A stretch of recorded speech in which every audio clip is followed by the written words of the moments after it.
All right, so let's talk about sequence diagrams.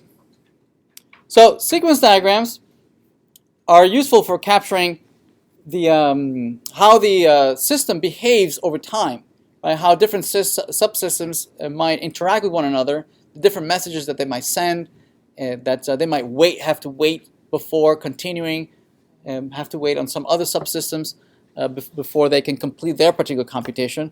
Also be able to capture asynchronous communication where you might send a message and you don't necessarily wait for that response, where you might continue processing, and at some point later you might have a response for you to continue and handle it asynchronously. Typically we capture the interactions between different classes, components, subsystems, and actors. So here's the anatomy of a sequence diagram, where here you have arrows representing the different messages that are being sent amongst multiple elements or components in the system. In here, the different components might be a window, some comments, JavaScript. You might have an AJAX proxy server that is listening for asynchronous calls.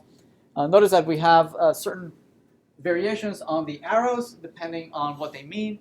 That we have a synchronous message where whoever is calling blocks and cannot continue processing until they have a response back from the system. And we have these bars that represent the execution time that we're waiting, right? Where we cannot continue until we get a response and then continue forward. And we can also represent asynchronous communication, where you might send a request to some resource on the network, and you don't necessarily block waiting for that response to come back.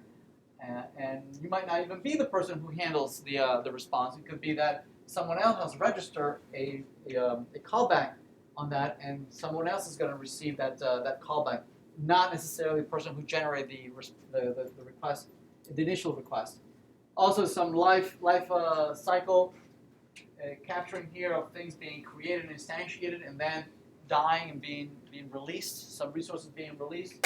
Some passage of time between different execution. Also, some interaction boxes here that might grab together or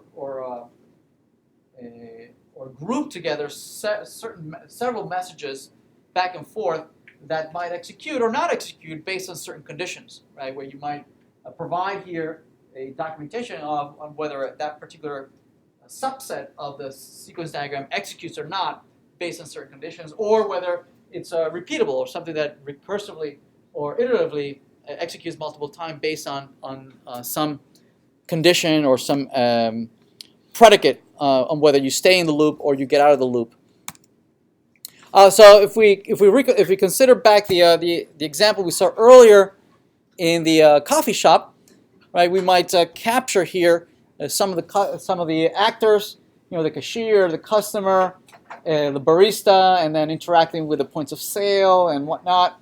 We might represent them as separate swim lanes that where each one of the actors is represented. The customer, the cashier, and the barista, and maybe the point of sale. Here's the register, and the barista interacting with the espresso machine, where most of this interaction is happening, notice, amongst human beings, right? Probably not having to do anything with anything that we have to implement.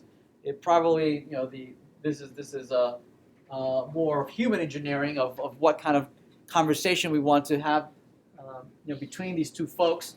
But any interaction that the system that we might be responsible for, right? These are what we care, right? What kind of events, what kind of messages are being entered by different actors. In this case, it looks like only the cashier is the only one who's interacting with our point of sale. Everything else seems to be, human interaction. Some other systems, the espresso machine, probably were not responsible for that either. Right? Only perhaps interaction with the register.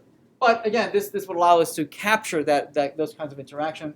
Here, time flows from top to bottom, right? And as things occur from the time zero at the beginning, from the top of the slide towards the bottom. Okay. So in your assignments, you're going to be asked to implement one of these, right? You have a choice to implement either a class diagram, like we covered on Tuesday, or you'll be asked to implement a sequence diagram. Okay, it's your choice. A couple more things. There are some interaction areas, right? That we can group together a collection of messages that might occur or might not occur based on some conditions.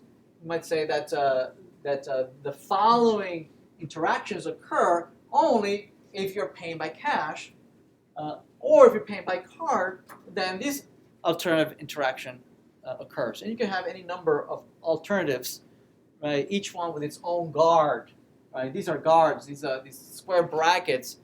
These are conditions that, if they're true, then the corresponding alternative executes. Okay, this allows you to do branching and all sorts of if statements and whatnot.